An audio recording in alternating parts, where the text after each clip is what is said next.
E aí, turmas? Boa tarde. Tá todo mundo bem, né? De quarentena?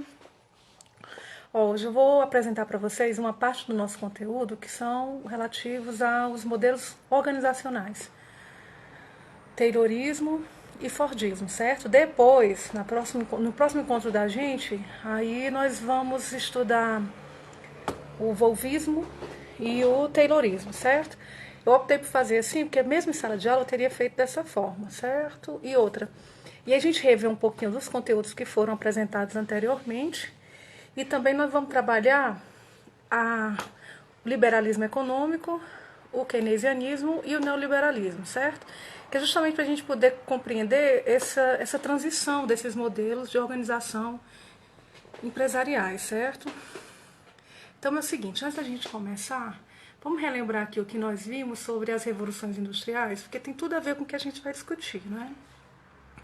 Então, a primeira revolução industrial, ela ocorre na Inglaterra, na metade do século XVIII, em que você tem a matéria-prima, o ferro, a fonte de energia principal, o carvão mineral. Os tipos de indústrias são as indústrias têxteis, vocês lembram que depois isso vai reverberar para outras indústrias, mas no geral são essa, inicia com essa.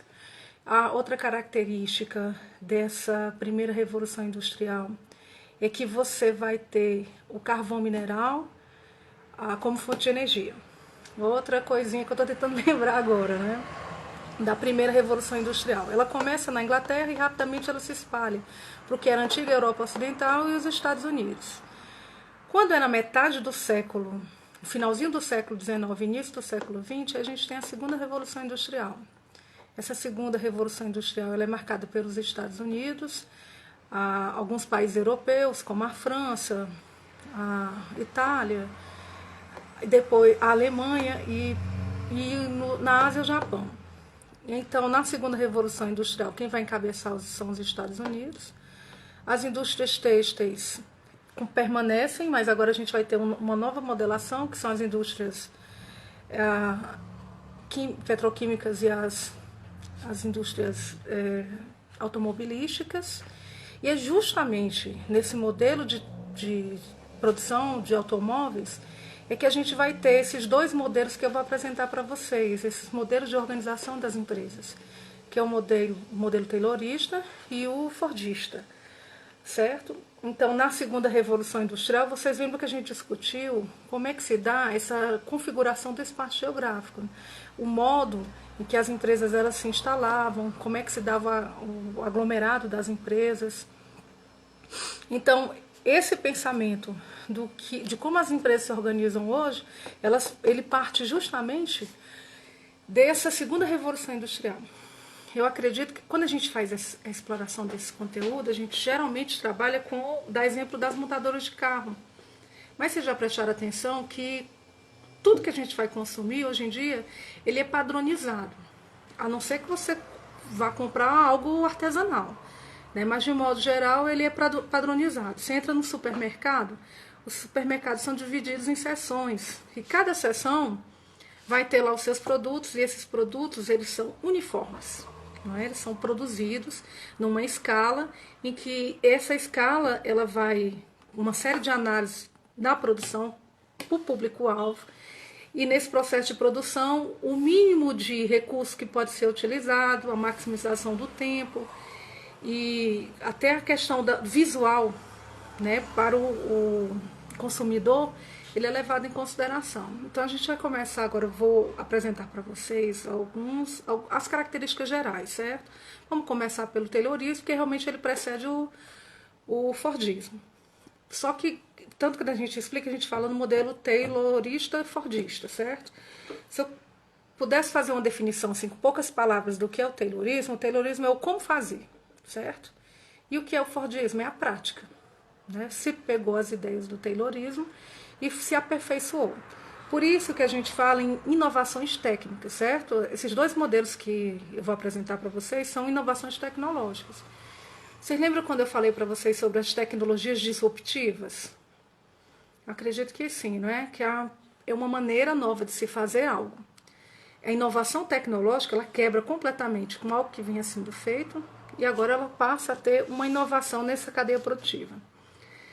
Então, o Taylorismo, que é o precursor, você tira completamente do processo de produção o empirismo, né? Eu acho que é dessa forma, acho que deve ser feito dessa forma, e vai ter uma base material mais ligada aos conceitos, né? São conceitos relativos à produção científica, né?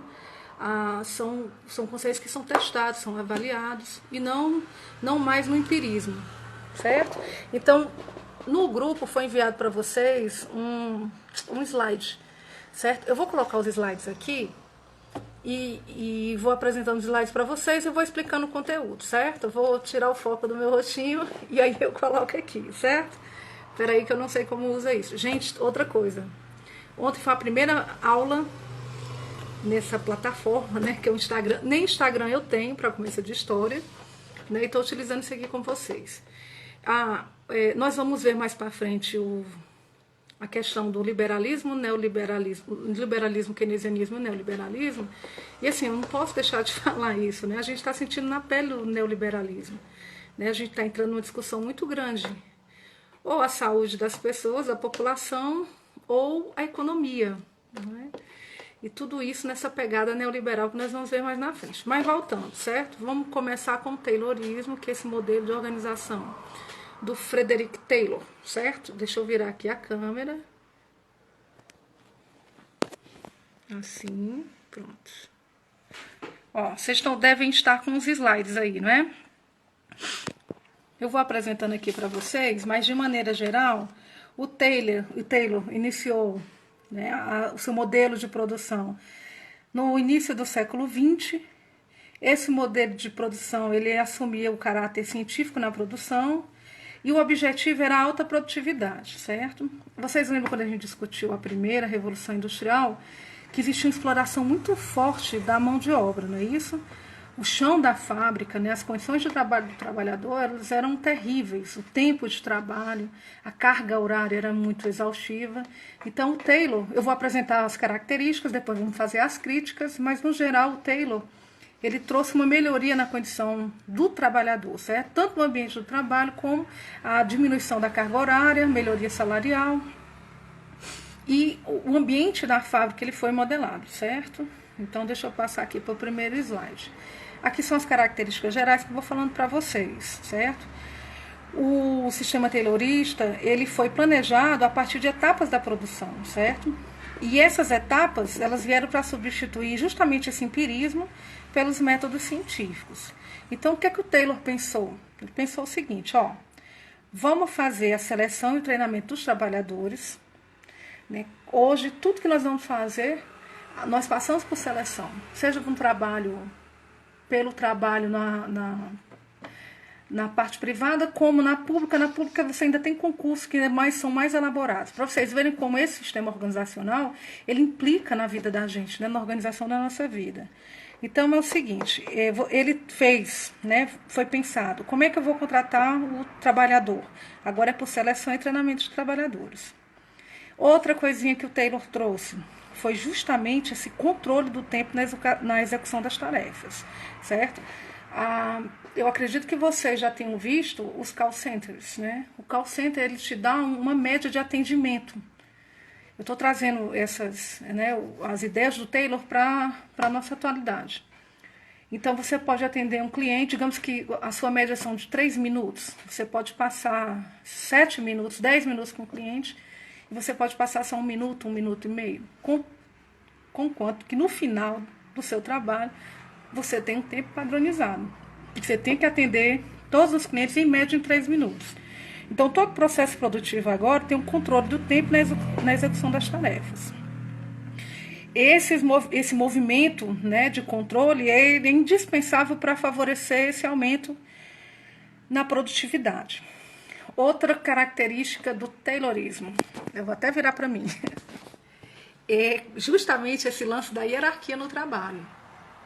Certo? Você vai criar do chão de fábrica até o dono uma série de encarregados em que eles vão fazer parte de perceber, de fiscalizar os outros trabalhadores. Então, se eu pego um exemplo bem básico, que é a escola, né? Nós temos os professores, nós temos o pessoal que colabora na limpeza da escola, nós temos os coordenadores, os psicólogos, até chegar na administração, nessa parte administrativa, e os donos da escola. Então, uma hierarquia rígida. Só que durante a fase do Taylorismo, né, a proposta do Taylorismo, ela era bem fechada com relação ao trabalhador e essa mão de obra mais especializada que ficava encarregada em controlar esses trabalhadores, né? O que acontecia?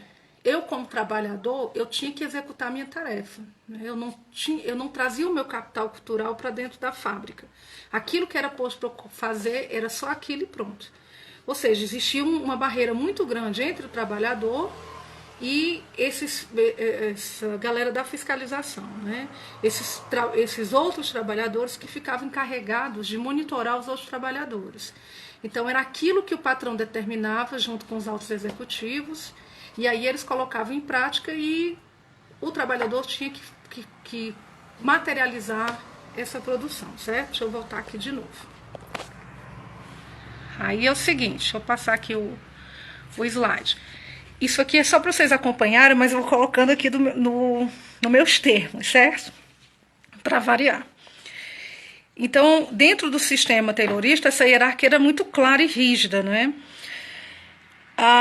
As etapas de produção elas tinham que ser delegadas aos trabalhadores, eles teriam que cumprir nesse tempo determinado, né? Então, existia um controle permanente do andamento do trabalho. Isso era fato no taylorismo. Outra coisa que foi proposta por Taylor é a capacitação da gerência para ordenar, fiscalizar e avaliar as atividades dos trabalhadores, certo? Não era mais pela prática. Também pela prática, mas existia também essa questão do treinamento. Agora eu vou formar uma mão de obra especializada para trabalhar nas minhas empresas. Essa foi uma pegada do Taylor para a organização trabalhista, né? A organização nas empresas.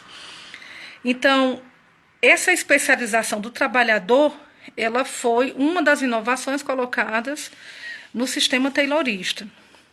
Com essas inovações, vieram quais vantagens? Primeiro, as melhorias na condição de trabalho, né? As fábricas antigamente eram extremamente insalubres. E a configuração, né? A construção das fábricas, a preocupação em ter ventilação, a distância, houve uma padronização na forma em que o trabalhador iria fazer a sua produção. Outra coisa muito importante, a prevenção de acidentes, certo? O Taylor colocou isso, né? Evitar perda de tempo e conflito entre os trabalhadores, para que tudo isso é para que houvesse um aumento na produtividade. E a redução do tempo na produção de um bem, certo? Depois a gente vai ver mais na frente com o Fordismo que para a produção de um automóvel, antigamente, demorava 12 horas para se fazer um automóvel. Quando o Ford ele coloca, né, a esteira de produção, a caracterização dele, o que vai acontecer? De 12 horas cai para 1h30 para se produzir um carro. Então, de maneira geral, o que o Taylor ele introduziu? Primeiro, melhores condições de salário, certo? Você teve um aumento na renda, e isso vai reverberar mais na frente com o Fordismo, a tão famigerada sociedade de consumo que é que nós vivemos hoje. Então, melhores salários, melhoria na condição de fábricas, redução da jornada de trabalho. Essas são as principais características do Taylorismo, desculpa.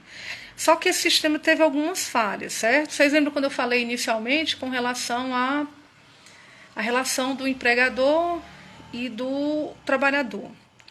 Então, a grande falha foi a desumanização do trabalho, né? Você tinha que cumprir as suas atividades no tempo pré-determinado, queira ou não. Então, você tinha essa relação muito genérica entre o operário e o seu patrão, ou quem estivesse mais acima de você, e que não havia nenhum tipo de interação entre eles. Era pouca interação. Os operários eles eram vistos, na realidade, como uma massa homogênea em que as características do indivíduo, diferente do artesanato... Agora eu vou voltar um pouquinho aqui, gente, vou ficar tonta. Vocês lembram que eu separei para vocês o artesanato da manufatura e da maquinofatura, né? O artesão, dono dos meios de produção, ele determinava o tempo em que seria produzida a mercadoria, ele participava de todas as etapas do processo de produção, né? Ele decidia qual era o público que seria vendido e tal. Então, o artesão, ele imprimia no produto dele a sua marca, né, a sua característica. Aqui você separa completamente isso, certo? Você vai ter a massificação nesse processo de produção. Vou voltar aqui de novo. Certo? Então, isso, né, de você ter uma carga horária exaustiva, de você ter essa pressão muito grande, gerou uma insatisfação muito grande dos operários. E essa insatisfação ela foi boa, né? Porque articulou cada vez mais os sindicatos e a luta por melhores condições de trabalho. Então, o que representou o Taylorismo, né? O Taylorismo ele representou a idealização, a elaboração de uma fórmula para um modelo melhor de estrutura e de produção em uma fábrica. Eu só coloquei aqui umas imagens para vocês desse processo produtivo, certo?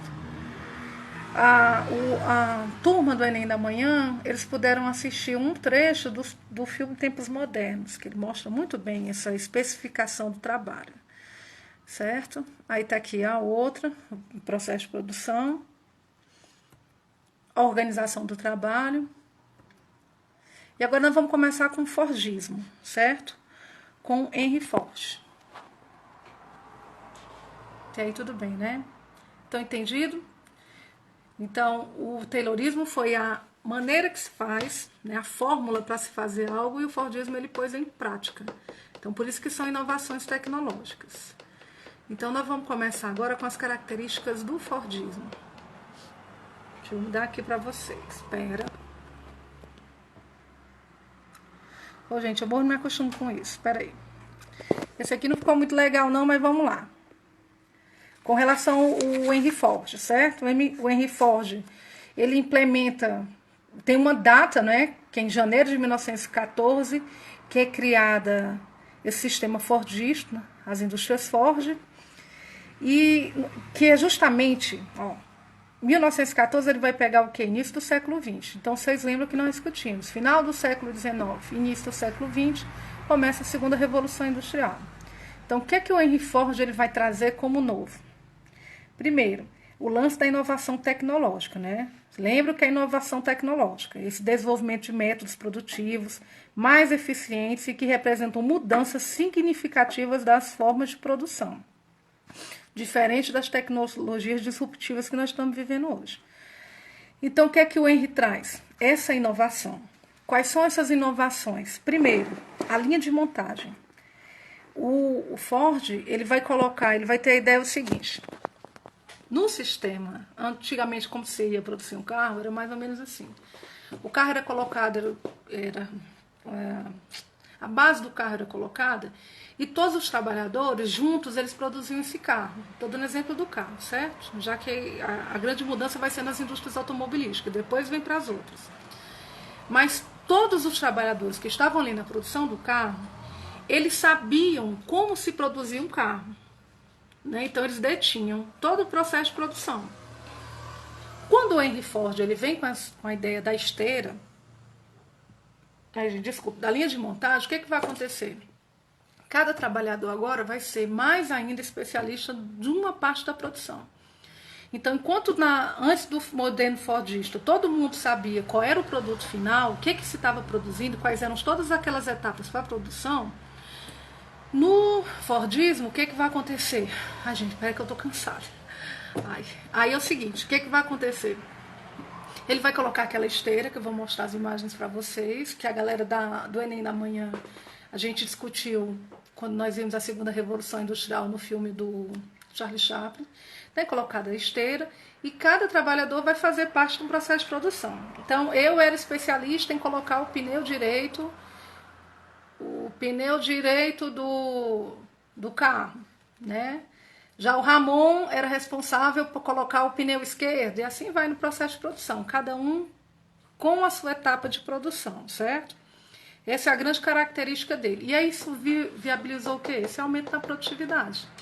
Um carro que era produzido em 12 horas passou a ser produzido em 1 hora e meia. Depois nós vamos ver esse avanço maior, que quando for o toyotismo, né? E o volvismo para além. Mas por enquanto a gente fica com esses dois, certo? Então essa linha de montagem ela revolucionou completamente, foi uma grande inovação no processo de produção. Aí vamos lá. Então, as principais características do Fordismo. Tem aí, é só para vocês acompanharem, mas eu vou falando aqui do meu jeitinho. Aí, então, é o seguinte, ó. Essa mão de obra extremamente especializada e a maximização da capacidade produtiva. Essa é a grande pegada do Fordismo, certo? Essa esteira de montagem, você tinha um controle do ritmo de produção e redução considerável do deslocamento do operário. Ele ficava só e somente só na posição de trabalho dele e as peças que eram necessárias eram repostas por outros trabalhadores. O trabalhador não poderia sair daquele lugar específico dele. Essa produção em série era uma produção padronizada, não havia variação do bem produzido, mudança de cor, né, introdução de outros tipos de serviços no automóvel, assim, era justamente para evitar qualquer alteração na linha de produção. Então, mais ou menos assim. Você produzia carros da cor preta, era só da cor preta. Né? Você não tinha uma variação que era justamente para não quebrar essa lógica da linha da produção. Se você hoje, se for comprar um carro, vocês prestem atenção, geralmente os carros da cor branca e cor preta, eles saem mais baratos. Né? Se você quer de outra cor, incide no preço, fica um pouco mais elevado, e aí você vai acrescentando no carro aquilo que você quer. Então, trazendo para os dias de hoje, você teria o quê? Essa produção em massa, e depois você ia colocando a marca do comprador, entre aspas, né? Mas só com relação à cor e tal.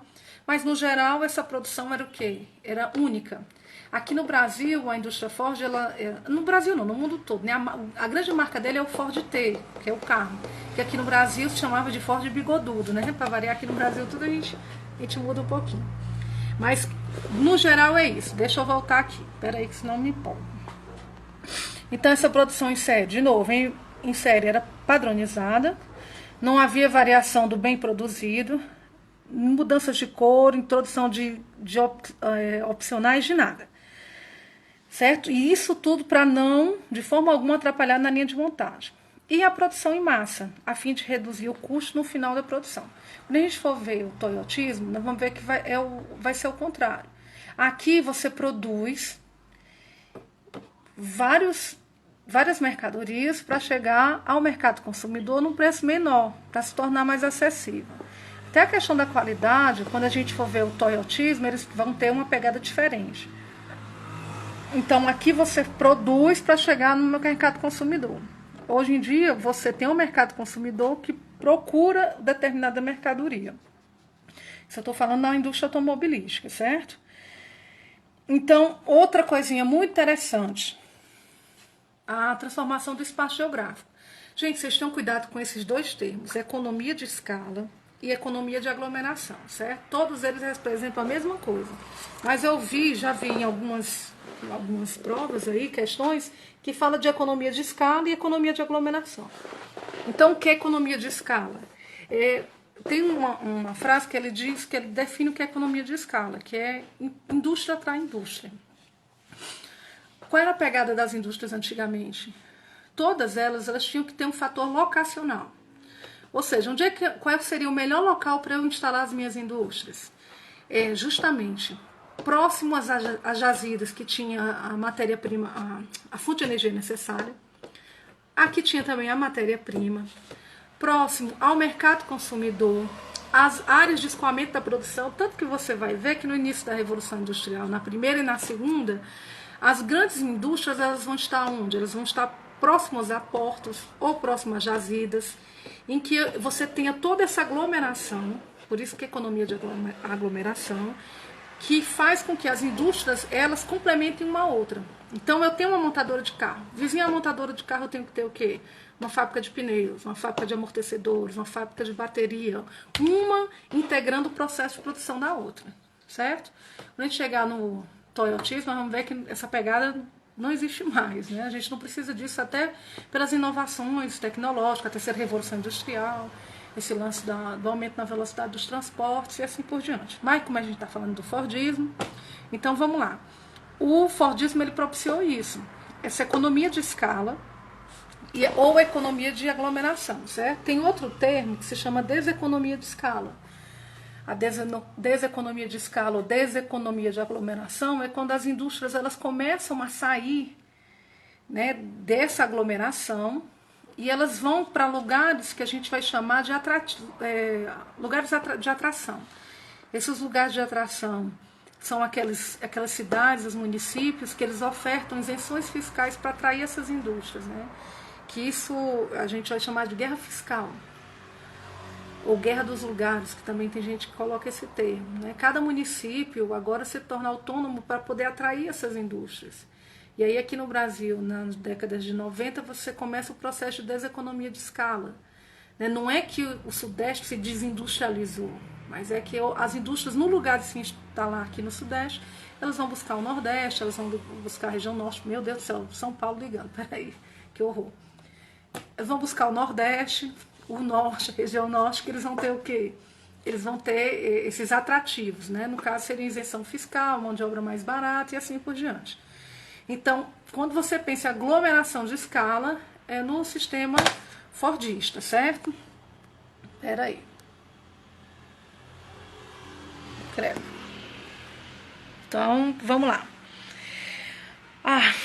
Outra coisa no Fordismo, a gente vai ter esse aumento na alienação da mão de obra, né? O que é esse aumento na alienação da mão de obra? Vou voltar de novo, peraí. Seguinte, vocês lembram quando eu falei no Taylorismo que todo mundo fazia parte do processo de produção, né? Então, no Fordismo, o que é que vai acontecer? Cada um vai ser especialista. Então, eu não sei mais o que é que vai ser produzido no final, porque eu faço parte só de uma etapa do processo de produção, certo? Eu separo completamente o trabalhador daquilo que ele está produzindo. Eu vou produzir uma peça, uma parte. Então, quer dizer que o cara montava o pneu direito, colocava o pneu direito do carro. Quando ele saísse dessa indústria, ele só poderia arranjar um trabalho com essa mesma especificidade. Não mereço. Essa mesma especificidade, certo? Em outra fábrica, em outro lugar de trabalho. Porque ele não detinha, né, o que era feito. Ele não sabia o que ele estava produzindo na realidade, no final. Ele não sabia mais produzir um carro todo como era no Taylorismo. Agora, ele fazia parte só de uma parte da produção, certo? Eu vou passar aqui umas imagens para vocês. Espera aí. Gente, eu tentei fazer aquele que tem uns slides e apareceu só o meu rostinho assim no canto, certo? Mas eu mandei tirar o Windows 10 porque estava travando e só faz com o Windows 10. Olha aí a produção do Fusquinha aí, certo? Olha a linha de montagem e a especialização do trabalhador, tá certo? Então, deixa eu colocar aqui algumas falhas do método fordista, certo? O Fordismo, você tem esse ritmo acelerado e repetitivo. O Charlie Chaplin ele mostra muito legal. Por isso que os 30 primeiros minutos do Tempos Modernos, o filme todo é genial, lógico. Mas os 30 primeiros minutos ele mostra isso, né? Esse ritmo acelerado de produção e repetitivo. Isso levava à estafa dos trabalhadores, né? O cara trabalhava tanto de uma só forma que ele chegava a ter problemas posturais, problemas psicológicos e as lesões por esforço repetitivo, que eram muito comuns, certo? Peraí, deixa eu passar aqui.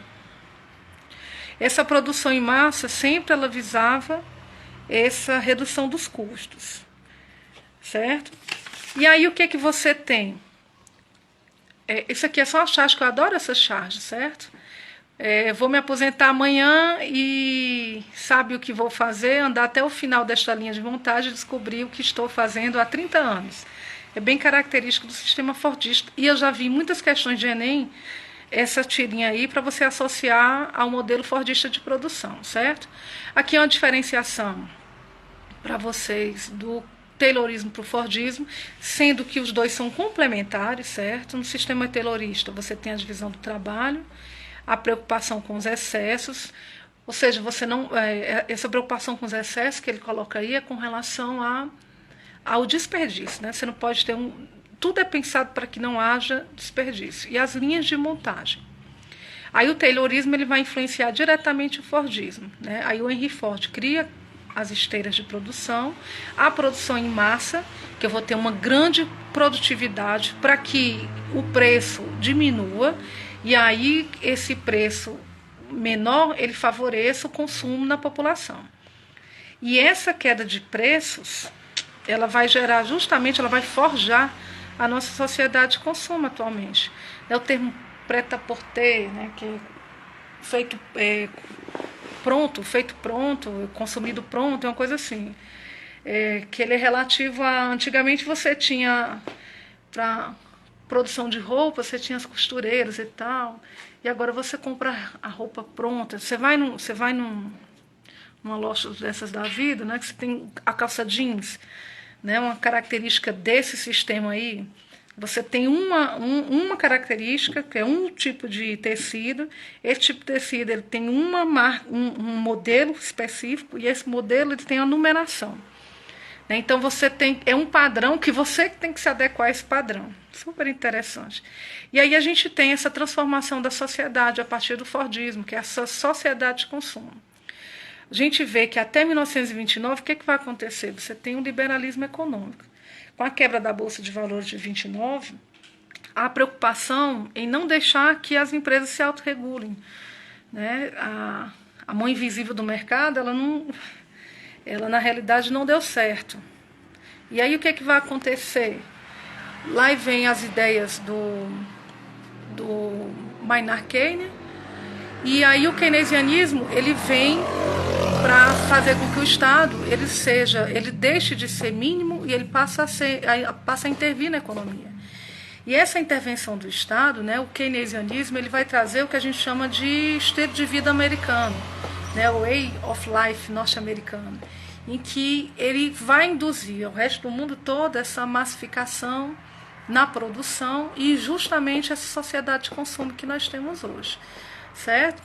Então, o próprio keynesianismo e essa mudança no padrão econômico e social, na produção e no consumo mundial, eles vão fazer com que a sociedade ela mude a forma de consumir, e essa forma de consumir que nós vivemos atualmente, ela vai reverberar numa mudança de produção, que aí a gente vai ter alteração para o modelo toyotista, certo? Gente, desculpa que eu não tô bem. Acho que eu tô meio coronizada. Brincadeira.